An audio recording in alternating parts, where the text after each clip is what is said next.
আমাদের মাঝখানে কিন্তু অপোল্যান্ডের একজন মা আছে, আপনারা জানেন নাকি? ইয়েস। অপোল্যান্ডের মা আপনারাই কিন্তু উপাধি দিয়েছেন নাকি? জি, মাদার অপোনেন্ট। মাদার অফ অপোল্যান্ড কিছুক্ষণের মধ্যে সে পদার্পণ করবেন। আমার সাথে আসার কথা ছিল, বাট আমি ওকে ফালাই দিয়ে দৌড়িয়ে চলে আসছি, এটা ভিন্ন কারণে। আচ্ছা, যাই হোক, তো এই মাদার অফ অপোল্যান্ডের একটা ছোট্ট হিস্ট্রি বলি, কেমন?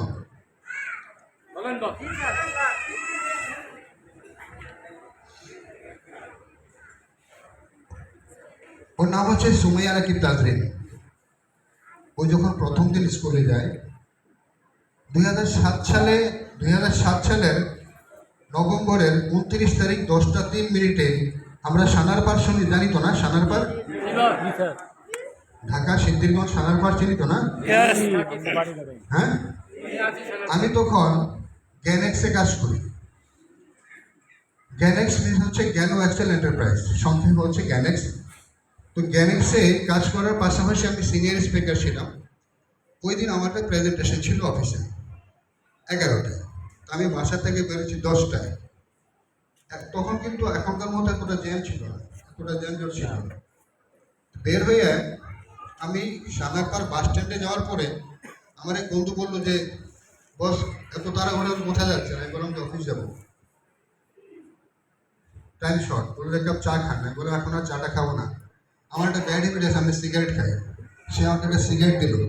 সিগারেটটা আমার হাতের 2 আঙ্গুলের মাঝখানে ছিল এভাবে। আমি খালি দোকানের পাশ থেকে এসে খালি আইল্যান্ডের উপর উঠলাম এইভাবে। চোখের পলকে একটা বাস আসলো, আইল্যান্ড ভাইয়া। আমরা ওখানে স্পটে 7 জন দাঁড়ানো ছিলাম, ওই 7 জনকে সহকারে উড়ে নিয়ে গেছে। 7 জন সহকারে, মানে কত দূরে গিয়ে পড়ছে এটার কোনো হিসাব কিতাব নাই। সাথে সাথে স্পটে 6 জন লোক মারা গেল। স্পটে কয়জন মারা গেছে? 7 জনের মধ্যে 6 জন। মানে আমি বেঁচে আছি এটা কিন্তু বুঝে নাই কেউ। আমাকেও মৃত মনে করিয়া ওইখানে ফেলে রাখছে। ওই দিক দিয়ে গাড়ি গড়ি ভাঙতেছে, দূর পাশে রাস্তা ব্লক করে দিছে। আমি যে পড়ে আছি মনে করছে সব মারা গেছে, এইটাও মনে হয় মারা গেছে। যাই হোক, আমার ব্যাপারটা ছিল এরকম, এই যে আজকে এখানে আছি, এটা আপনাদের জন্যই আল্লাহ তাআলা হয়তো আমাকে জীবন ভিক্ষা দিয়েছে, আবার দ্বিতীয় জন্ম দিয়েছে আমাকে। আমি বাঁচার যে মূল কারণটা ছিল সেটা হচ্ছে যে এখানে শেখার অনেক কিছু আছে। যখন পেছন থেকে বাড়ি দিল আমাদেরকে গাড়িটা এসে অনেক দূর পড়ার পরে, তখন কিন্তু বললাম তো গাড়িটা কিন্তু সবার উপর দিয়ে গেছে, আমার উপর দিয়ে যাওয়ার কথা ছিল। আনফর্চুনেটলি একটা বাচ্চা ছিল 11 বছরের, বাচ্চাটার মাথার উপরে যখন গাড়ির চাকাটা ওঠে, বুঝতেছি তো নাকি কেন যেন হঠাৎ করে আল্লাহ তাআলা আমার চোখ খুলে দিল। আমি দেখলাম ওর মাথার উপরে খালি চাকাটা উঠলো, ফ্যাচ করে মাথার মগজটা এসে আমার মুখের মধ্যে পড়লো, আমার মুখের মধ্যে পড়লো। পড়ার সাথে সাথে ওইটা নাড়া দিতে গিয়া আমার ডান পাটা উঠা একদম এই যে মাঝখানে যে আইল্যান্ড থাকে না, ঠিক আইল্যান্ডের সাথে এইভাবে আমি মিশে গেছি। ব্যাপারটা বুঝছেন? ততক্ষণে আমার এই পাটা নিয়ে চলে গেছে, কিন্তু আমার এই পা কিন্তু ইন্টারলকিং করা। আপনারা বোধহয় জানেন না, না দেখলে কিন্তু বোঝা যায় না, বোঝা যায়? হ্যাঁ, আমার এই পাটা একদম এটার উপর দিয়ে গাড়ির চাকাটা গেল, একদম পায়ের পাতা থেকে শুরু করে এই পর্যন্ত 8টা টুকরো হয়েছে। কয়টা? আর এই জায়গাটা পাউডার হয়ে গেছে আমার, আমি বলতে পারবো না। অনেকক্ষণ পরে হঠাৎ করে আমার বাচ্চা 2টার ছবি আমার চোখের সামনে ভেসে আসছে। বুঝলেন? চোখের সামনে কার ছবি ভেসে আসছে? বাচ্চা 2টার ছবি ভেসে আসছে। আমি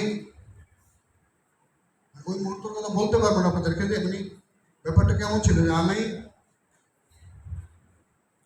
আমি ঠিক আছে কিনা এটা বুঝতে চাইলাম। আমার এই পা দেখছি না, আমি এই পাটা আর পাচ্ছি না খুঁজে। পরে দেখলাম এই পাটা ঠিক এইভাবে, মানে চামড়াগুলো সহকারে হাড্ডিগুলো গুঁড়ো হয়ে এখানে এসে বসে আছে পাউডার হয়ে। কোথায়? মানে ঠিক এই জায়গায় কি আমার পেটের উপরে আমার এই ডান পাটা, কিন্তু ডান পা বলতে ডান পা তো আর নাই তখন। তারপরে আমি হাত উঠেছি, উপরের দিকে হাত উঠেছি যাতে কেউ দেখে। তো লোকজন পাশে থেকে দেখে পরে আমারে উঠে দিতে আর পারে না, ওই টাইনে নিয়ে সাইডে দাঁড় করাইলো। ঘটনা ছিল 3 মিনিটের ঘটনা। বাসার থেকে বের হয়ে, আমার বাসার ওইখানে ছিল তখন, বাসার থেকে বের হয়ে জাস্ট আমি ওই পর্যন্ত যাই। 10টায় বেরিয়েছি বাসা থেকে, 10টা 3 আমার অ্যাক্সিডেন্ট হয়। সবটা মনে আছে, 2007 নভেম্বর 29 তারিখ সকাল 10টা 3 মিনিট। আমার জীবনের পথ পরিবর্তন হয়ে গেল। তখন আমি 60-70 হাজার টাকা মাসে ইনকাম করি। এই অবস্থা থেকে তো আল্লাহ কি মহিমা, ওই আগের দিন আবার আমার বাসায় আমার ছোট বোন, আমার ছোট ভাই আসছিল বেড়াইতে। তো ওরা কিন্তু নাস্তা খাচ্ছিল, আমি কিন্তু খাইনি। তারা ওরা দেখে আমি নাস্তা না খেয়ে কিন্তু দূরে বের হয়ে গেলাম। এই খবরটা আমার বাসায় আসতে আর বেশি সময় লাগেনি, দৌড়ে গেল। ম্যাডাম ওই আমার বোনটা বুঝতে পারে নাই, বাস স্ট্যান্ডে যাওয়ার সাথে সাথে সে সেন্সলেস হয়ে পড়ে গেছে। আমার ছোট ভাইটা মানে পাগলের মতো, আমি কিছুই বুঝতে পারতেছি না। আমাকে কি করলো, ওরা সিএনজিতে উঠাইয়া চিটাগং রোডের দিকে রওনা করছে, আমাকে নিয়ে যাবে। যখন কিছু দূরে আসছে, আমি হঠাৎ করে আবার জ্ঞান আসছে আমার। জিজ্ঞাসা করলাম, ইমন কোথায় নিয়ে যাও? বললো যে চিটাগং রোডে সুগন্ধায় প্রাইভেট ক্লিনিকে। আমি বলছি না, তুমি এদিকে নিলে আমি মারা যাবো, যদি সম্ভব হয় তুমি আমাকে পঙ্গুতে নিয়ে যাও। বলে যে ভাই ততক্ষণে তো তোমাকে বাঁচাইতে পারবো না, কারণ সানারপাড় থেকে চিটাগং পঙ্গু যাইতে অনেক সময়ের ব্যাপার না, কারণ পুরো ঢাকা সিটিটা পার করে যেতে হবে। আমি বললাম যে তুমি চিন্তা করো না, 6 ঘন্টা আমার কিছু হবে না। কতটা কনফিডেন্স বুঝছেন নিজের প্রতি? আমি বলছি 6 ঘন্টা আমার কিছু হবে না, আমাকে নিয়ে যাও। ওরা 5টা 6টা সিএনজি আগে পিছে করে ছেলে পেলে রাস্তা একদম মানে দাবড়াইয়া নিয়ে গেছে আমাকে ওই পর্যন্ত। কিন্তু যাওয়ার পথে আমি দেখলাম, আমাকে দেখে আমাকে যারা কোলে নিয়ে বসে আছে তারা সেন্সলেস হয়ে যাচ্ছে, আমি কিন্তু তাদেরকে উঠাচ্ছি। এই এই কি হয়েছে তোমার? আমার কিছু হয়নি, ঠিক করে বসো। বুঝতেছেন? পঙ্গুতে নিয়ে গেল। আমরা তো জানি না আমাদের দেশের সরকারি স্থাপনাগুলোতে কি হয়, সরকারি প্রতিষ্ঠানগুলোতে কি আমরা জানি না। ওখানে যাওয়ার পরে আমার ফ্যামিলিটার সাথে যায়নি, ওই ছোটো ভাইটাই। ওখানে যাওয়ার পরে আমাকে কি করলো, নিয়ে ট্রলিতে শোয়ালো। বাইরে বাইরে পড়ে আছে বারান্দার ভিতরে। ব্যাপারটা বলছেন, ওই ছোটো ভাইটা কান্নাকাটি করে ভিতরে অনেক কষ্টে ঢোকানোর পরে ওরা এই কী বলে এটাকে, এই পাটা হাড্ডিগুলা কি করার জন্য আগে টানা দিবে, বুঝছেন না, টান দিবে। আপনার যদি আপনার শরীরটা সুই ঢুকাইতে হয় বা কোনো সার্জারি করতে হয়, তাহলে কি করতে হয়? আগে অ্যানেস্থেশিয়া দেওয়া লাগে নাকি দেওয়া লাগে না? কোনো অ্যানেস্থেশিয়া ছাড়া ওরা স্ক্রু ড্রাইভার দিয়ে আমার এই জায়গাটা ছিদ্র করছে। আমি এটা করলে দেখতে পারবেন আপনারা, স্ক্রু ড্রাইভার দিয়ে এটাকে ছিদ্র করছে। কারণ কি বুঝছেন, ওই 500 টাকা তাদেরকে দেওয়ার মতো কেউ ছিল ওই জায়গায়। 500 টাকা দিলে হয়তো আর ওইটা করতো না, নাকি করতো? দায়িত্ব পালন করতেছে কোনটা, আমার পাটা ছিদ্র করে ওই চামড়াগুলোকে লম্বা করে টানা দিবে, দিয়ে পরে আস্তে আস্তে হাড্ডিগুলোকে সেট করবে। তার জন্য কি করছে বলেন তো? আচ্ছা বলেন, আপনি সুস্থ অসুস্থ যেভাবে থাকেন, স্কুল ড্রাইভার যদি আপনি শরীরের ভিতরে ঢোকায় তাহলে কেমন হবে বলেন তো? আমি বাবা পর্যন্ত ডাকছি। কতটা কষ্ট অনুভব হয়েছে আমার, যে আমি তাকে বাবা পর্যন্ত ডাকছি, বাট সে কিন্তু শুনে নেই। দুইজনে ধরে আছে, একজনে খালি এভাবে করে চিত্র করছে, কিন্তু পাতার এখান থেকে এই পর্যন্ত এদিক থেকে একটা চিত্র করছে। ব্যাপারটা বলছেন যে যাই হোক, এগুলো অনেক লম্বা হিস্ট্রি, বলতে গেলে অনেক সময় লাগবে। যার কথা বলছিলাম আমি, তারপরে যেটা হলো সন্ধ্যা পর্যন্ত গিয়ে যেটা ঘটছে ঘটনা, যখন আমার আত্মীয় স্বজন বন্ধু বান্ধব জানলো, তখন পঙ্গুর ভিতরে লুকারণ্য এত লোকের জমাট হয়েছে এবং স্পেশাল ট্রিটমেন্ট শুরু হয়ে গেছে ততক্ষণ। কারণ কি বলুন তো, ওই সময় কিন্তু আমার কেউ ছিল না। যখন আমার লোকজন আসছে তখন কিন্তু বুঝছে যে এটা তো সাধারণ না, সুতরাং এটাকে আর হেলায় ফেলে রাখা যাবে না। তখন কিন্তু ট্রিটমেন্ট ভালোভাবে শুরু করছে ওরা। আর ওই দিনের ব্যাপারটা ছিল, ওই যে বললাম লুকারণ্য, বন্ধু বান্ধবের অভাব নাই। কিন্তু যতই দিন গড়াচ্ছিল, আস্তে আস্তে আস্তে আস্তে আস্তে আস্তে দেখলাম আমার সেই কোনো একটা বন্ধু টেনেও আসে না। অনেকদিন ছিলাম হসপিটালের বেডে, দেশে এবং বিদেশে অনেক দিন। অনেকে নাম্বার চেঞ্জ করে ফেলছে, কেন জানেন? যাদের কাছে আমি টাকা পাইতাম তারা তাদের কন্ট্যাক্ট নাম্বারটা চেঞ্জ করে ফেলছে, কারণ রাকিব ভাই বারবার ফোন দিয়ে টাকা চায়। যাদের বাসা আমি চিনতাম তারা বাসা পরিবর্তন করে ফেলছে যাদের কাছে টাকা পাই। আমার লাইফে যখন হসপিটাল থেকে আমি ঘরে আসি, মানে আপনি যদি নিজে সচেতন না হন তাহলে আপনার বিপদ কিন্তু অনিবার্য। এটা কি বিশ্বাস করেন? আমার ওয়াইফ যখন সন্ধ্যাবেলা হসপিটালে গেল, কান্নাকাটি করতেছে। আমি বললাম কান্না করে লাভ নাই, বাসায় গিয়ে বাড়িওয়ালাকে বলবা বাসাটা তুমি কালকে সকালেই ছেড়ে দিচ্ছ। বলো কেন? আমি বললাম আমি এই অবস্থা থেকে উঠে ইনকাম করে তোমাদেরকে লালন পালন করব, আমি সন্দিহান। সুতরাং তোমার কাছে যা আছে এইটা দিয়ে খুব বেশি দিন তুমি এই লেভেলে থাকলে চলতে পারবে না। তোমাকে এমন একটা জায়গায় গিয়ে অবস্থান নিতে হবে যেখানে তোমাকে আমাকে কেউ চেনে না। সত্যি সত্যি পরদিন সকালবেলা এসে বাড়িওয়ালাকে রিকোয়েস্ট করে বাসাটা চেঞ্জ করে ফেলছে। কারণ 29 তারিখ ছিল, অ্যাক্সিডেন্টের ডেটে কত ছিল? বাড়ি চেঞ্জ করলে 1 তারিখে করা যায় নাকি করা যায় না? তো 30 তারিখে বাড়িটা চেঞ্জ করছে। তারপরের ঘটনাগুলো হচ্ছে এরকম, মানে আমি কতটা নিঃস্ব হইলে আমার ওয়াইফের বড় বোন আসছে আমার বাসায় তার হাজব্যান্ড নিয়ে, কিছু বাজার টাজার নিয়ে। তো আমি এক রুমে শোয়া, আরেক রুমে সে তার বোনকে মানে আমার ওয়াইফকে বলতেছে যে রাকিব কোনোদিন সুস্থ হবে আর উঠে তোদেরকে ইনকাম করে খাওয়াবে, এই আশাটা বাদ দিয়ে লেখাপড়া যতটুকুই জানো একটা চাকরি বাকরি নিয়ে নিজের সন্তানদেরকে নিয়ে চলার চেষ্টা করো। বলতেছে বোন, বলতেছে বড় বোন, আর ছোট বোন কি করতেছে? দাঁড়িয়ে শুনতেছে, কান্না করতেছে। কিন্তু আর বাতাসে, আমি ছিলাম দক্ষিণের রুমে, ওরা উত্তরের রুমে, জানালা খোলা ছিল, বাতাসে হালকা করে কানের ভিতরে এসে বাড়ি দিচ্ছে আমাকে কথাগুলো। আমি বোঝাচ্ছি আমার কথা? তারা কথাগুলো কিন্তু জোরে জোরে বলছে না, আস্তে আস্তে বলতেছে, কিন্তু আল্লাহর কি মহিমা, কথাগুলো আস্তে করে আমার কানে ভেসে আসছিল বাতাসে। ওনারা যখন চলে গেল আমি দেখলাম আমার ওয়াইফের চোখের মধ্যে শুধু পানি। আমি ডাইকে আনছি, আমি বললাম আমি কিন্তু মরি নাই। আপনাদের বিশ্বাস হয়? আমার পায়ের পাতা থেকে শুরু করে এই পর্যন্ত প্লাস্টার লাগানো। হসপিটাল থেকে বাসায় নিয়ে আসলে তখন আমাকে পায়ের পাতা থেকে এই পর্যন্ত প্লাস্টার করা, মানে পুরো হাফ বডি প্লাস্টার। যদি আপনার ওয়াশরুমে যাইতে হয় তাহলে 2টা ক্রাশ দিয়ে যাওয়া লাগে, 100 কদমের বেশি চলা যাবে না। ডাক্তারের কিছু দিক নির্দেশনা ছিল, বেশিক্ষণ এভাবে রাখলে পরে আপনার পা ফুলে যেত, ব্যথা শুরু হইত।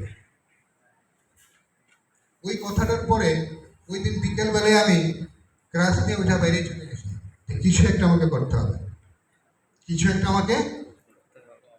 হবে, কারণ আমি তো হাত পায়ে চালিয়ে নেওয়া শিখি নেই। আমাকে কিছু একটা করা লাগবে না? কি করবো বলেন তো? যে মানুষটা নিজে দাঁড়াইতে পারে না নিজের পায়ে, ওই মানুষটা কি করবে? তার জন্য কোনো কর্ম আছে? হ্যাঁ, ভাবতে ভাবতে ওই মহল্লার ভিতরে ক্রাশ দিয়ে হাঁটতেছি। ব্যাপারটা বলছেন, হাঁটতে হাঁটতে একটু হয়রান লাগছে। একটা দোকানে গিয়ে বসছিলাম, চায়ের দোকানে। ওই যেই টেবিলটার মধ্যে আমি বসছি, যে টুলের মধ্যে, ওইখানে আগে থেকে একজন লোক বসা ছিল। যেই আমি বসলাম লোকটা উঠে চলে গেল। আমার বুঝতে বাকি রইল না যে ল্যাংড়া লোলা মানুষ পছন্দ করে না। আমার কথাটা কি বোঝা যাচ্ছে? খুঁজতে একটা শাটারের উপরে টিনের চাপড়া একটা দোকান, সাগারপাড় সোনামিয়া মার্কেটে লেখা আছে ভাড়া দেওয়া হবে। খোঁজ দিলাম, এটা কার? বলো ওই যে সামিয়া সুপারের মালিক। ওই এলাকার মানুষ আছেন না এখানে? নারায়ণগঞ্জের লোক আছেন? নারায়ণগঞ্জের আছেন না 2-4 জন? সোনামিয়া মার্কেট আপনি দেখুন, ওখানে ওই যে সামিয়া আছে না, সামিয়ার মালিক সাইফুল, বললো যে ওইটা হলো সাইফুলের। পরে সাইফুল ওই এলাকার প্রভাবশালী মানুষ, তার সামনে ইচ্ছা করলেই যাওয়া যায় না, ইচ্ছা করলে কেউ সহসায় যাইতে পারবে না ওই জায়গায়। ওই দিন তো আর পারি নাই। পরদিন বিকালবেলা খবর নিলাম, কয়টায় আসে? বলো যে সন্ধ্যায়। আমি সন্ধ্যার আগে গিয়ে ওই যে তার যে মিনি শপটা, ও এসে ওটার ভিতরে বসে। কোথায় বসে? ওই টেবিলে যেই চেয়ারে বসে, ঠিক ওই চেয়ারের সোজা, দরজা সোজা বাহিরে, আমি রাস্তার অপোজিটে এই ঠিক এইভাবে দাঁড়ানো। আমার থেকে সে কমপক্ষে 100 গজ দূরে। মাঝখানে কি আছে? একটা রাস্তাও আছে, কিন্তু 100 গজ দূরে দাঁড়ানো আমি। কতক্ষণ এইভাবে দাঁড়াই, কতক্ষণ এইভাবে দাঁড়াই, পায়ের ব্যথা শুরু হয়ে গেছে। প্রায় 2.5 ঘন্টা আমি দাঁড়ানো। তার চোখ শুধু আমার দিকে একবারই পড়ে নাকি? কারণ একটা মানুষ অনেকক্ষণ ধরে দাঁড়ায় থাকলে চোখে পড়লে আপনি ভাববেন না যে নিশ্চয়ই কোনো কারণে দাঁড়িয়ে রয়েছে। 2.5 ঘন্টা পরে আল্লাহ রহম নাজিল করতো তার উপরে। সে একজনকে পাঠাইছে যে ওই লোকটাকে নিয়ে আসো। ডেকে নিছে, বললো যে কি ভাই, আমি দেখলাম আপনি অনেকক্ষণ ধরে এখানে দাঁড়িয়ে আছেন। আমি বললাম যে ভাই রে, আপনি তো বড় মানুষ, আপনার কাছে ইচ্ছা করলে তো আসতে পারি না। আমার অবস্থা তো আপনি বসতেছেন, আপনার সাথে আমি যেটা কথা বলার জন্য এতক্ষণ দাঁড়িয়েছিলাম। বলো কি কথা বলো? আমি বললাম যে আপনার ওখানে একটা দোকান আছে, লেখা আছে ভাড়া হবে। আমি যদি ঘরটা আমাকে দেন, আমি আমার 2টা বাচ্চা আছে, ও নিয়ে কোনো রকমে কিছু একটা করে চলার চেষ্টা করবো। বলো যে ওটা তো অ্যাডভান্স বিষয়। আমি বললাম ভাই, আমি অ্যাডভান্স দিতে পারবো না, আমি আপনার ভাড়াটা প্রতিনিয়ত চালিয়ে যাবো। যখন কথা বলি তখনও কিন্তু আমাকে 10 টাকাও নাই যে যদি সে আমাকে ঘরের চাবিটাও দেয়, একটা তালা কিনা লাগাবো, ওই তালার টাকাও তো লাগবে নাকি? লাগবে না? ওই তালা কিনার টাকা কিন্তু আমার কাছে ছিল না। যাই হোক, উনি কিছুই আর বলে নাই, ড্রয়ারটা খুলে আমাকে ওই ওটার চাবিটা দিয়ে দিছে। আমি বলছি ভাই, তালাটা থাক, পরে আমি যখন তালা কিনবো তখন আপনার তালাটা ফেরত দিয়ে দেবেন। ওনার বুঝতে পারিনি, বলে রাখি ভাই, টেনশন করার দরকার নেই, আপনি। আমি কিন্তু তাকে পরিচয় দেয়নি। আমার বাড়ি কুমিল্লা। কোথায়? ওর বাড়ি কিন্তু কুমিল্লা। ওই সাইফুলের বাড়ি কোথায়? কুমিল্লা। ও হচ্ছে ওই এলাকার প্রভাবশালী লোকের মেয়ে বিয়ে করছে, যার কারণে ওই এলাকার সেও প্রভাবশালী এখন। যদি সে আমার পরিচয় জানতো, আমি কুমিল্লা, কোন জায়গায় আমার বাড়ি, আমি কোন ফ্যামিলির ছেলে, তাইলে কিন্তু তার কাছে যাইতে আমার সময় লাগতো না। বাট আমি আমার পরিচয় গোপন করে রাখছি, পরিচয় দেয়নি। রাকিব স্যার ওই মুহূর্তে লুঙ্গি পরা ছিল, কারণ কেমন তো প্লাস্টার করা, একদম 1 জোড়া স্যান্ডেল পায়ে, যেটাও জরাজীর্ণ। তো যাই হোক, চাবি নিলাম, একটু সন্তুষ্টি লাগলো মনের ভিতরে। যাই হোক, দোকানটা তো পাইছি। এখন কি করব? আমি তো চাও বেচতে পারবো না, কি পারবো? কি বলেন? চা বেচতে গেলে আপনাকে ঝুঁকতে হবে না? পানি উঠাইতে হবে না? কাপড়ি ধুতে হবে না? আমি কি পারবো? আপনারা বিশ্বাস হয় আমি কতটুকু লেখাপড়া করছিলাম ভুলে গেছিলাম আমি তখন, যে আমি একটা শিক্ষিত ছেলে, আমার একটা ক্যারিয়ার ছিল, ভুলে গেছিলাম আমি সেটা।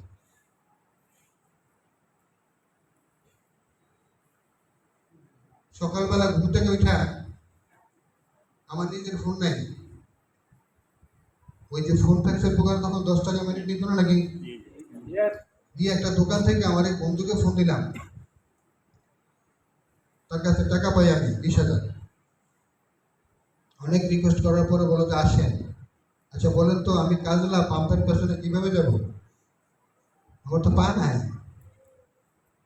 আরেকজনকে ধার নিছি রিকোয়েস্ট করে, ভাই তুই আমাকে একটু নিয়ে চল, কারণ আমাকে তো ধরে উঠাইতে হয়, রিক্সাতে উঠাক, সিএনজিতে উঠাক, বাসে উঠাক, আর রিক্সাতে যদি বুঝিবে আমার তো অত টাকা নেই। যাই হোক, ফাইনালি ওখানে যাওয়ার পর সে আমাকে 1500 টাকা দিছে। যার কাছে 20,000 টাকা পাই, সে আমাকে 1500 টাকা দিছে। ওই 1500 টাকা দিয়ে আমি তারাবো থেকে কাঠ কিনে আনছি, লাকড়ির মাপে। কাঠ তো মাইপে কিনতে পারবো না, কারণ আমার কত টাকা নেই। লাকড়ি বেচে না, বিক্রি করে না, ওজন দিয়ে মন হিসাবে। ওই মন হিসাবে আমি একটু ভালো দেখে আর কি, লাকড়িগুলো একটু ভালো দেখে শ্রমিক থেকে কিনছি, কিন্তু কাঠই আমি, কিন্তু লাকড়ির হিসাবে ওজন দিয়ে মাইপে নেওয়াইছি। এইগুলা দিয়ে একটা মিস্ত্রি বেতন দিতে পারবো না। ওরা বলছি ভাই, যদি আল্লাহ করে আমাকে তৌফিকটা কোনো দিন, তোর আমি তোর টাকাটা ফেরত দিব, তোর মজুরির টাকাটা। আমার একটা টেবিল বানিয়ে দে। একটা টেবিল বানিয়ে দিছে, বউরে 500 টাকা দিছি, দিয়ে বললাম চিটাগং রোড গিয়া একটা আয়রন কিনবা। একটা আয়রন 300 টাকা দাম, আর 200 টাকায় তার সকেট পকেট যা যা লাগে এগুলো বলে দিলাম। সে কিনে নিয়ে আসলো, নিজে কবিরাজি করে এগুলোকে সেট করলাম। কি হয়েছে আমার একটা কি হয়েছে বলুন তো একটা লন্ড্রি হয়েছে মানে কি ছোটখাটো একটা লন্ড্রির দোকান হয়েছে আপনি বুঝতেছেন আপনার সামনে কিন্তু মানুষটা দাঁড়িয়ে আছে লন্ড্রি হয়েছে প্রথম যেদিন সকালবেলা দোকানটা খুলবো আমি দোকানের সামনে গিয়ে দাঁড়িয়ে আছি অনেকক্ষণ কারণ আমি ঝুঁকতে পারি না তালা খোলার জন্য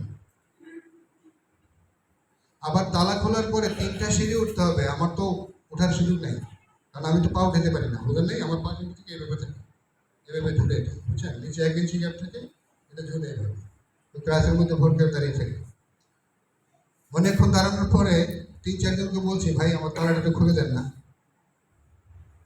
দেখ এক ভদ্রলোক তালাটা খুলে দিচ্ছে দেওয়ার পরে বলো আমাকে উঠাই দেন উপরে উঠাইয়ে দিল আর ঠান্ডা না গরম হ্যাঁ গরমের দিনে আপনার মাথার 6 ইঞ্চি উপরে যদি একটা টিনের সাপড়া থাকে তাইলে গরমটা কেমন হবে হ্যাঁ কাঠ ফাটা রৌদ্র এত গরম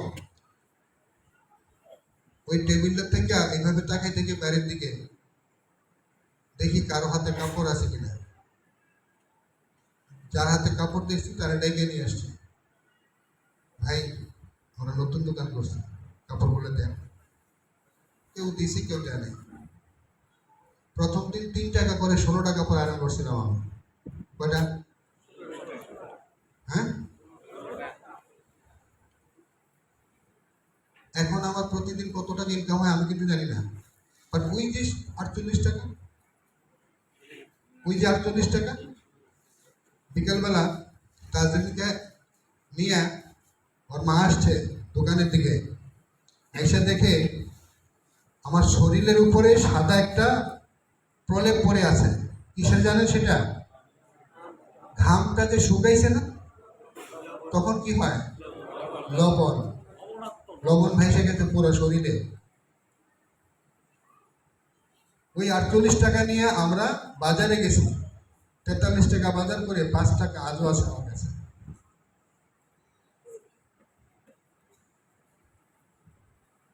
ওই যে তৃপ্তি কেন জানেন আমার কাছে মনে হয় সেটা ছিল আমার অপোনেন্ট ওই 48 টাকা ইনকাম 43 টাকার সদাই কেনা 5 টাকা আমার কাছে সঞ্চয় ছিল সেটা ছিল আমার জন্য অপোনেন্ট কেন জানেন কারণ তার 3 দিন আগে কোনো একজন এসে বলে গেছিলেন আমার ঘরের ভিতরে যে তোর এই জামাই আর কোনোদিন দাঁড়াবে না আর কোনোদিন সে দাঁড়াবে না এবং ইনকাম করে তোদেরকে আর খাওয়াইতে পারবে না আমি চ্যালেঞ্জ করছি নিজের সাথে আমার কথাটা বুঝছেন আমি কি আয়রন করে পরিবার চালানোর মতো মানুষ ছিলাম বাট আমি চুরি করি নাই সৎ পথ উপার্জন করে প্রমাণ করছি যে ইয়েস আরেকবার আমি ঢাকা রাখছি আমি 48 থেকে শুরু করে ওইখানে আমার ওই এলাকার মধ্যে সবচেয়ে বড় 2টা লন্ড্রি আমারই ছিল সবচেয়ে বড় লেডিস কর্নার আমারই ছিল ওই জায়গার ভিতরে কিন্তু করছি আমি সময় বেশি দিন নেই 6 মাস সময়ের ভিতরে আমি 2টা লন্ড্রির দোকান হয়েছে সেখানে 4 জন স্টার একটা লেডিস কর্নার বুঝতে পারছি আপনাদেরকে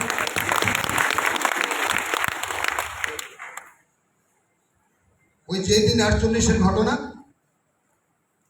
তারপর দিন সকালের ঘটনা হচ্ছে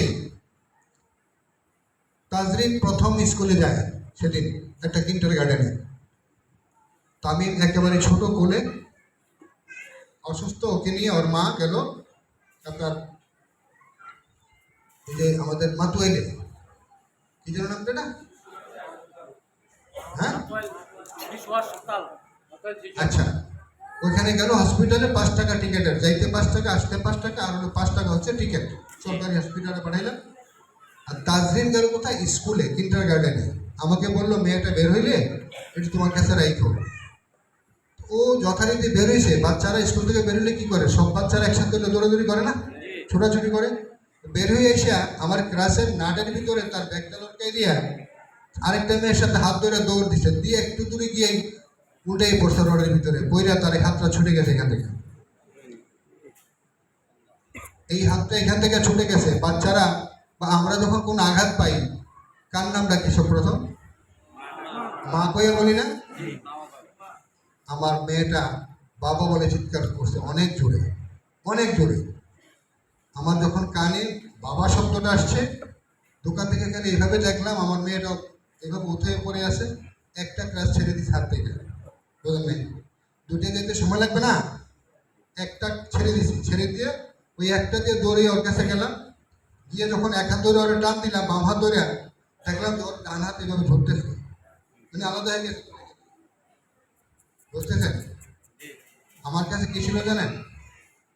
তখন পর্যন্ত ওই আগের দিনের 5 টাকা মনে আছে, 48-এ 43 খরচ আর 5 টাকা।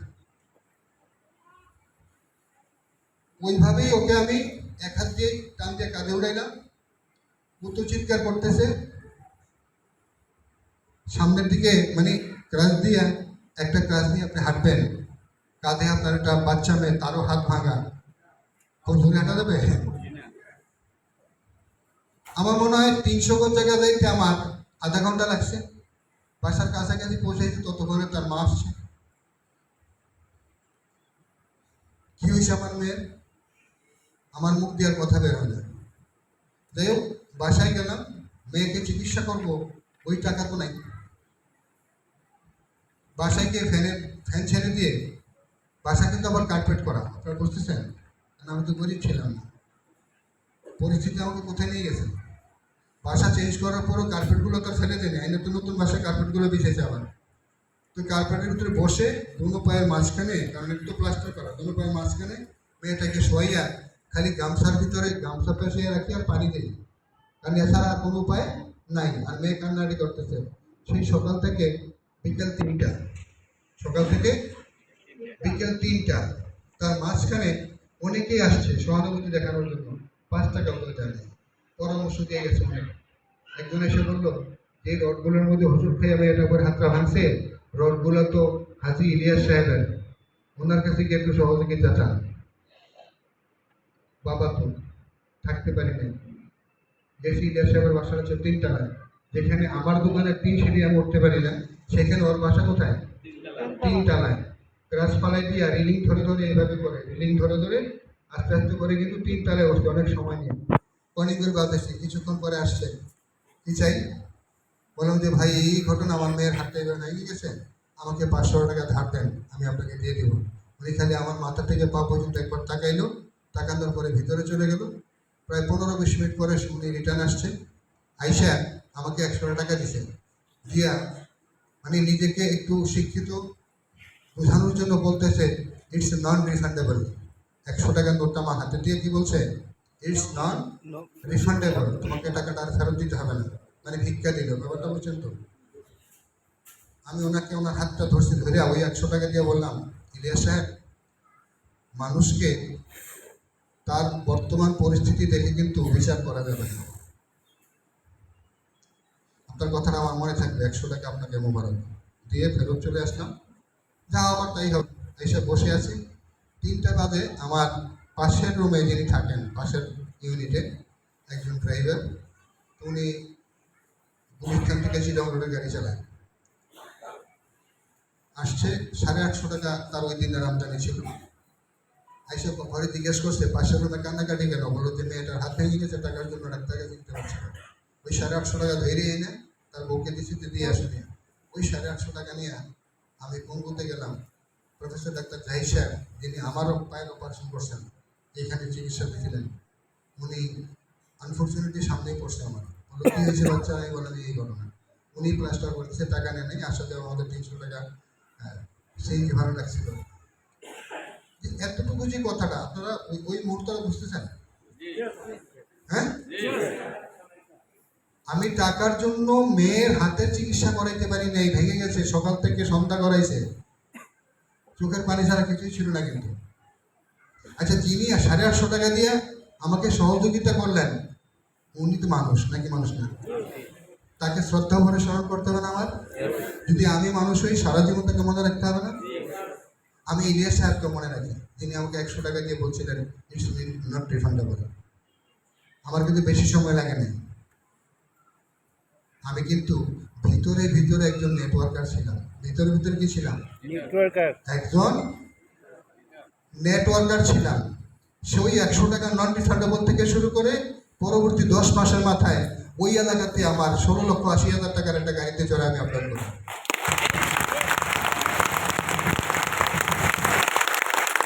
আর ওই হাজি ইলিয়াস সাহেব 4 ইয়ার্স, 4 বছর আমার পিএস ছিল। হাজি ইলিয়াস 4 বছর আমার ব্রিফকেস এবং ব্যাগ নিয়ে দৌড়েছে, দরজা খুলে দিছে। স্যার সকালবেলা গিয়া দরজা নক করতো, ম্যাডাম তুই টিকেট করতো, ম্যাডাম স্যার কি উঠছে, এই এখন দেখেন না, আচ্ছা ঠিক আছে ব্যাপারটা বুঝছেন, স্যার নাস্তা খাইছে, আচ্ছা স্যারের কাপড়গুলো আরো করা আছে। এটা কিভাবে সম্ভব হচ্ছে বলুন তো?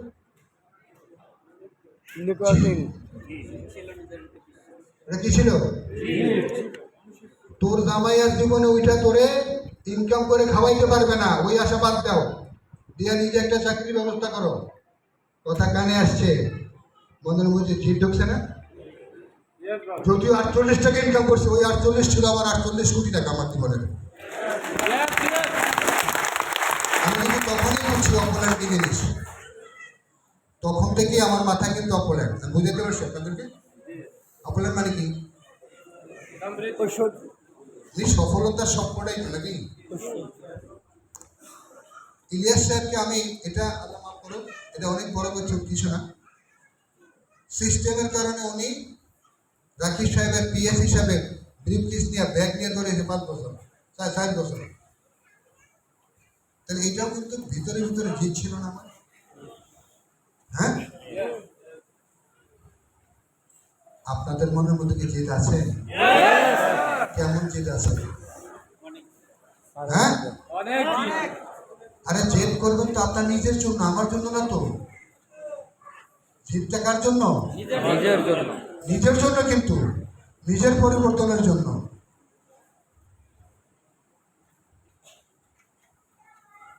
জিত কার জন্য করবেন আপনি? যতক্ষণ পর্যন্ত আপনার ভিতরে জেদ তৈরি না হবে ততক্ষণ পর্যন্ত আপনি লাইফে ভালো কিছু করতে পারবেন না। আমরা সবাই টাকা ইনকাম করি, সবাই টাকা ইনকাম করি, সবাই কাজ করি, গন্তব্যে সবাই দৌড়ে নাকি দৌড়ে না, ডেস্টিনেশন নাই, কোথায় যাবেন, কতক্ষণ দৌড়াবেন, কত দূর দৌড়াবেন, আছে কোনো গতিবিধি, কোনো নির্দিষ্ট কোনো গন্তব্য আছে আমাদের? হ্যাঁ, আমি তো এখানে আপনাদেরকে প্রশ্ন করি 2-4-5 জনকে, আজকে বিকেলে আপনার প্ল্যানিং কি? অনেকে বলতে পারবো না। আজকে বিকেলে, 1 বছর পরে, 5 বছর পর তো অনেক দূরের বিষয়। হ্যাঁ, যেমন আজকে বিকালে কিন্তু টাঙ্গাইল বনাম বরিশাল ম্যাচ নাকি? হ্যাঁ, আজকে বিকালে ম্যাচ আছে না? টাঙ্গাইল বনাম বরিশাল না, হৃদয় গ্রুপ সেলিম গ্রুপ নাকি? কি স্যার এটা কি এরকম কিছু? হ্যাঁ, হইতে পারে বললে হবে না তো। এই দেখছেন কনফিডেন্টলি বলতে হয়, আপনার ফ্যাশন থেকে বলতেছে। হ্যাঁ, সেলিম ভার্সেস হৃদয়, আরে বাহ, একটা হাত তালি দিই আমরা আগে থেকে।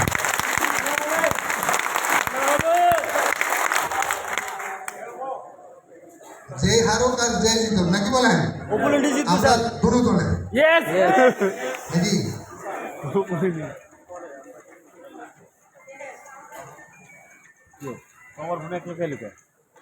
আপনি, আমি, আমরা পরিবারের মধ্যে যখন থাকি, ঘরেও যখন থাকি, 7 দিন কি একরকম ভাবে খাইতে পারি আমরা? কেউ বলতে পারবেন? একরকম খাইতে পারেন? 7 দিনের এই 3-7-21 বেলা খাবার আমরা যে ঘরে খাই, যাই খাই, ইচ্ছা করলে কি আমি মাছ মাংস কোন পোলাও খাইতে পারি? যত বড় ধনী হয়ে হ্যাঁ, যেমন আমি, আমার বেলা কিন্তু কখনো কখনো শুধু ভর্তাই চলে, বুঝলেন না? ধরেন রান্না ঠিকই করছে, মেহমান চলে আসে ঘরের ভিতরে, খাবার শেষ, আমরা করতে ঢুকছি রাতের 1টায়, এখন কি করবে? হ্যাঁ, আলু ভর্তা সিদ্ধ করতে তো সময় লাগে না নাকি? তাহলে শুধু ডিম ভাজি সহজ। আচ্ছা এখন আসেন, সবচেয়ে সহজ রান্না কি ডিম ভাজা নাকি? খুব তাড়াতাড়ি দেওয়া যায়। আমরা কি জানি ওই ডিমটা ভাজতে গেলে আমাকে কি কি কাজ করতে হয়? হ্যাঁ, অনেকগুলো কতগুলা জিনিসকে আমাকে টাচ করা লাগে? হ্যাঁ, 12টা না 11টা? 12টা, বুঝতেছেন? আচ্ছা, তাহের ভাই কত ধরলাম? 12টা। আপনি একটা ছোট্ট ডিম ভেজে ভাত খাবেন, এর জন্য আপনাকে 12টা জিনিস সংযোগ করে একসাথে তখন ডিম ভাজিটা করতে হয়, নাকি করতে হয় না? ভাবছেন কখনো? আমার বোনগুলো আছে এখানে, আপনাকে কখনো ভাবছেন একটা ডিম ভাজি করতে আপনাকে 12টা জিনিসের সাথে সম্পর্ক তৈরি করতে হয়? 12টা জিনিসের সাথে আপনার সম্পর্ক তৈরি করা যায়। এবার আঙ্গুলি গণেন, বুঝে বুঝছেন নাকি? তাওয়া লাগে, খুন্তি লাগে, গ্যাস লাগে, লাইটার লাগে, চুলা লাগে, নাকি বাটি লাগে, কত কিছু লাগে না? তেল লাগে। এর হাতে করে গণে দেখবেন 12টাই লাগে। পানি লাগে। তাহলে একটা ছোট্ট ডিম ভাজা ভাত খাবো, এর জন্য যে আমাকে 12টা জিনিসের সাথে সম্পর্ক তৈরি করতে হয়, 12টা জিনিসকে আমাকে একত্রিত করতে হয়, তাহলে আমি আমার জীবনের পরিবর্তন ঘটাবো। আমি আমার জীবনের পরিবর্তন ঘটাবো, তার জন্য আমি কয়টা জিনিসকে একত্রিত করতেছি? কয়টা বলেন তো? জীবনের পরিবর্তন আর ডিম ভাজা কি এক জিনিস? হ্যাঁ,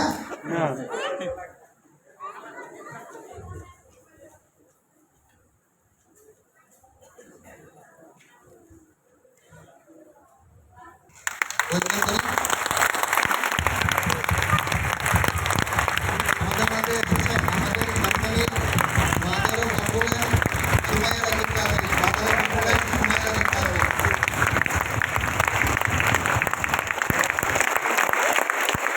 সম্মানিত সুধী, আমরা আমরা ইমাজিন স্যারের কথা শুনছিলাম, এর ভিতরে আমাদের অপোলেন্ট ইন্টারন্যাশনালের মাদেরও অপোলেন্ট কিন্তু আমাদের মাঝে স্টেজে আসছে। সেই ডিরেক্টরের জন্য জোর তালি করতে যাচ্ছি, জোর তালি একেবারে চাপে। সাথে আছেন আমার একটা বাবা, চিনেন আপনারা আমার বাবাটাকে? জি। এই দেখেন আপনার মাঝখানে দাঁড়িয়ে আছে, আর তো সবারই দেখেন। রিদওয়ান হাসান তামিমি, এই হচ্ছে আমার ফিউচার। কালকে রাত্রে আমাকে একজন একটা প্রশ্ন করেছিলেন, সেই প্রশ্নের জবাব আপনি এখন পাবেন। আমি আপনাদের সাথে একটু পরে কথা বলছি।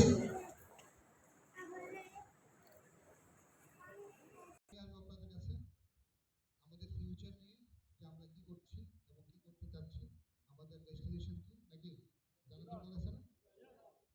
কি বলেন? তারপরে নাচতে নাচতে আমরা এখান থেকে বিদায় নিব। আমরা আরো দুই জনের কথা শুনবো, তার আগে আমরা একটু আম্মাজানের কাছে কিছু শুনি। কি বলেন? আপনারা শুনবেন কিছু? তা আমি এই মুহূর্তে আমার মাইকটা দিচ্ছি Sumaiya Rakib Tazrin, director of Opulent e commerce international, এবং টোটাল আমাদের যে অপোলেন্ট ইন্ডাস্ট্রিটা আছে সেটার প্রজেক্টটা তার হাতেই। এবং আমাদের এই যে আমার ছেলে, কি জানো না, এই গেল তুমি, রিদওয়ান হাসান তামিম, ও হচ্ছে আমাদের, আমরা কিন্তু বুঝি না অনেক কিছু, ওরা কিন্তু আইটি এক্সপার্ট। হ্যাঁ, ওরা আইটি এক্সপার্ট, এবং আমাদের আইটি সেক্টরে কিন্তু ওরাই দেখে দুই ভাই বোন। আর বাবা হচ্ছে প্রজেক্ট কোঅর্ডিনেটর, অপোলেন্টের প্রজেক্ট কোঅর্ডিনেটর।